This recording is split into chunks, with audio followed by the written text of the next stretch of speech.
Shine परिवार के आप सभी कस्टमर, सभी एसोसिएट, आप सभी को Rashid Naseem, chairman shine group का प्यार भरा नमस्कार।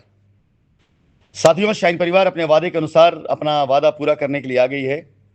हमने अपने कस्टमर्स की जिनके डॉक्यूमेंट्स लखनऊ में जमा किए जा चुके थे, जो लीगल में नहीं गए हैं, उनकी लायबिलिटी उतारना शुरू कर दिया।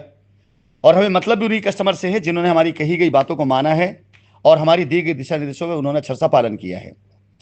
इस अभियान में लखनऊ, बिहार अगला टारगेट हमारा है, जहां पर लखनऊ के अंदर तकरीबन हम 5 करोड़ से ऊपर की लायबिलिटी अगले कुछ दिनों के अंदर निपटाने जा रहे हैं।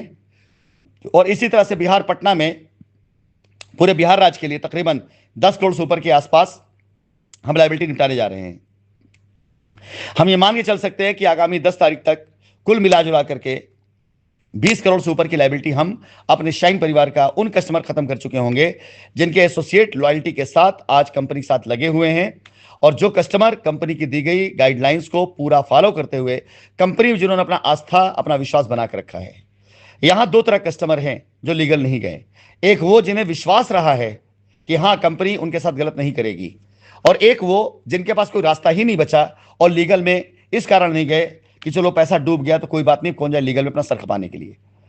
तो साथियों, आप देखिएगा इस पूरे मामले में ये दो तरह कस्टमर और तीसरा कस्टमर जो लीगल में गया है, इन तीन के तीनों के बारे में आपको बता दूं।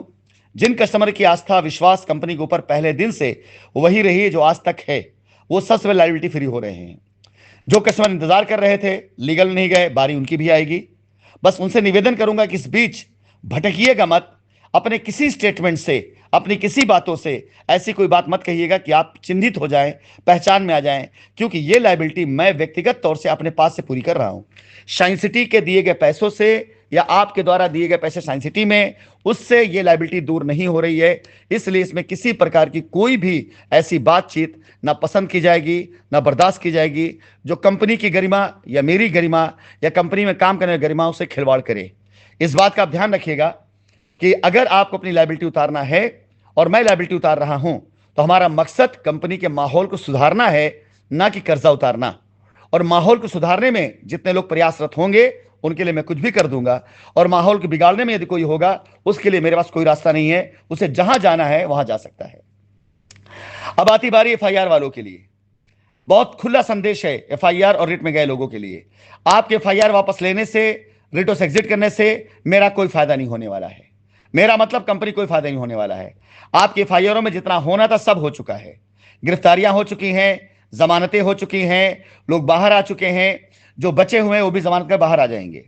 इसके साथ ही साथ आपके द्वारा दी गई रिटों पर सारी जांच हो चुकी है, जमीनें हमारी जब्त की जा चुकी हैं। किस मुंह से अब आपका यह अधिकार बनता है कि आपकी एफआईआर, आपकी रिट से जो हमारी जमीनें जब्त की गई, आप उसको छोड़ करके वहां जब्त कराएं और यहां हमसे पैसा लेने आए? यह तो मुझे नहीं लगता कि कहीं से कोई ये उचित बात है। तब तक जब तक आप कंपनी के द्वारा दी गई गाइडलाइन पर अगर सेटलमेंट पे नहीं आएंगे, जिसका फायदा कंपनी को मिलेगा, कंपनी अदालतों को, कानून को, या तो आपके बयान से साबित करवाना चाहती है कि आप एफआईआर करा के गलती किए, आपने गलत किया है, कंपनी दोषी नहीं थी, या तो कंपनी आपसे मुकदमा लड़ करके साबित करेगी कि कंपनी गलत नहीं थी। कंपनी ने कभी भी किसी भी कस्टमर का पैसा हड़पने की कोई भी नियत नहीं थी, ना कंपनी ने हड़पा किसी का पैसा। अब यह फैसला आपको करना है कि आप इसमें कंपनी का सहयोग कितना, कैसे, किस तरह से कर सकते हैं। कंपनी की कोई भी आज की तारीख में ना मंशा है, ना कंपनी इसके लिए मजबूर है, ना बाध्य है कि आपसे आपके एफआईआर वापस लेने के लिए हम कोई मिनती करें या आप कोई अनैतिक शर्त को माने। अगर आपके दिमाग में यह बात आती है कि आप कंपनी सेटलमेंट कर रहे, कंपनी आपका पैसा दे दे, आप एफआईआर वापस ले ले, तो मैं कहूंगा 10 साल एफआईआर और रखे रहिए, हम आपको एक पाई नहीं देने वाले हैं। 20 साल रखे रहिए, एक पाई नहीं देने वाले हम आपको। आप इस बात को बिल्कुल नोट कर लें।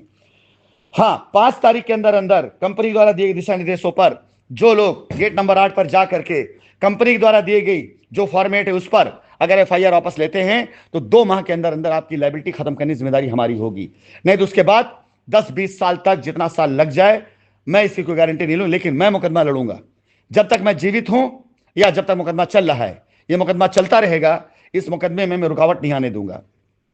आप में से जो लोग ये सोच रहे हैं कि अपनी कंपनी को बचाने के लिए, उसे छुड़ाने के लिए या उसके हित के लिए हम काम करने आ रहे हैं, मैं आपको बता देना चाहूंगा, मुझे कोई आवश्यकता नहीं है आज की तारीख में कि मैं जा करके अपनी कंपनी बचाने के लिए, किसी को छुड़ाने के लिए आप क्या क्या करके निवेदन करूं।